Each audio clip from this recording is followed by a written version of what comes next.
This one's from the heart, men and women of CPAC, and freedom lovers from around the world who are tuning in to this, what the national news media is calling the conservative United Nations. So how appropriate to have our next ambassador to the United Nations here with us today. 10 years ago, I had this amazing opportunity to go to Trump Tower and meet with someone who was a hero of mine, Donald Trump, in his big, beautiful office at the top of that big, beautiful tower. He did something unusual. He asked a lot of questions. And I thought, he can't run for president. He's too inquisitive and intellectual. And after that, I remember being on MSNBC and being asked why Donald Trump would run with all of the slurs that then was put before me on television. And I remember in my brain thinking, this is the moment. You're either going to start off by criticizing him or you're going to defend him. And then this wonderful path started of standing up for this outsider and telling establishment Republicans and establishment conservatives that the old way was broken and it wasn't working. And the men and women of CPAC and the students of CPAC welcomed Donald Trump. We've welcomed him 15 times to this stage, more than any other person. We've stood on this stage and had the audacity to say that globalism would die. And lo and behold, I think it just did.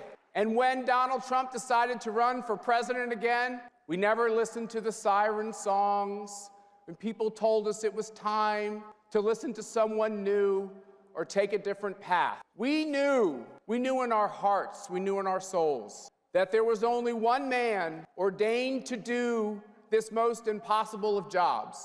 And that was verified by the tragedy that occurred in Pennsylvania when Donald Trump got off the ground, stood up, showed us his measure of courage, and told the world that he would fight for mercy and honor, for mercy and me. This is a great honor. We've been doing this for literally half our marriage. It's been the greatest professional and personal privilege of our lives to be a part of the resurgence of America and the defense of freedom. And this year, we're so proud to say that because of all of your hard work, America is back on track, and at CPAC 2025, it is our honor to present to you your president and freedom's leader, President Donald J.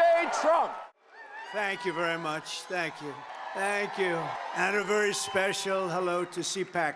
It's been a long time. We've loved being back, and it's hotter than ever. This place is packed. You got to see outside. They don't know what's happening. They have no idea what's happening.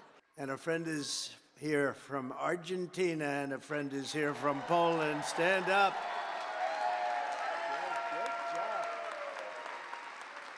Great job. Thank you. Thank you very much. Welcome back to the nation's capital, where our movement is thriving, fighting, winning, and dominating Washington like never before. Nobody's ever seen anything like this before. They used to have a little smaller crowds here. It's a little bigger.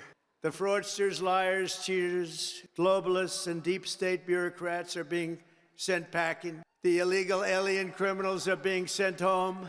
We're draining the swamp, and we're restoring government by the people, for the people. For years, Washington was controlled by a sinister group of radical left Marxists, warmongers, and corrupt special interests who drained our wealth, attacked our liberties, obliterated our borders, and sucked our country dry. Not any longer. But on November 5th, we stood up to all the corrupt forces that were destroying America. We took away their power. We took away their confidence. They lost their confidence, you know. Do you ever watch? They lost their confidence. Oh, it's so nice to watch. And we took back our country, and we must be doing something right because we've got the highest poll numbers that I've ever had and that any Republican president has ever had. And our approval rating is now the highest ever across all demographics. Rasmussen just came out at 56%, Insider Advantage 56%, RMG Research 57%. And we have many polls in the mid-60s, one at 71%. We like that, 71.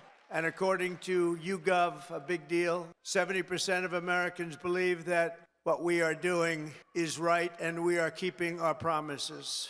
That's all we're doing, when you think, is keeping our promises. That's all we had to do. And their promises weren't worthwhile to go and vote for. They loved men playing in women's sports, open borders, little things like that. But don't tell them. Don't tell them. Keep it quiet. We'll tell them about a week before the next election. Now keep it quiet. Let them think it's a great thing what they're doing. You saw Maine yesterday, right? The governor of Maine. She's fighting to keep men in women's sports. You ever see what happens to a woman when a woman boxes a man who transitioned to womanhood? Did you ever see what happens? It's not pretty. It's not pretty. Let her do that fight. Let them all do that fight, because I think that's about a 90-10 issue, and I can't figure out who the 10% are. Nobody can. So today I want to say thank you to all of the incredible patriots of CPAC and all of the incredible patriots in our country. 77 million, and it's actually much more than that, because despite that, they cheated like hell. It was just too big to rig. It was too big to rig. 77 million. Remember, you used to go, I said, look, we're leading in the polls by a lot. Don't believe the polls. Just go and vote. You got to vote. We got to make it too big to rig. And they tried, but it was too big to rig. One of the great statements. We love it, because everybody went and voted. We fought through hell together, but in the end, we achieved the great liberation of America. We're liberating our country right now. We're doing all these things that you're reading about. We're liberating our country. I first spoke to this gathering 14 years ago. And I won your straw poll. I didn't know anything about a straw poll. They took this big straw poll, and I won by like 27 points. And I figured, you know, that's good. Maybe I should keep doing it. And I did. And I became president.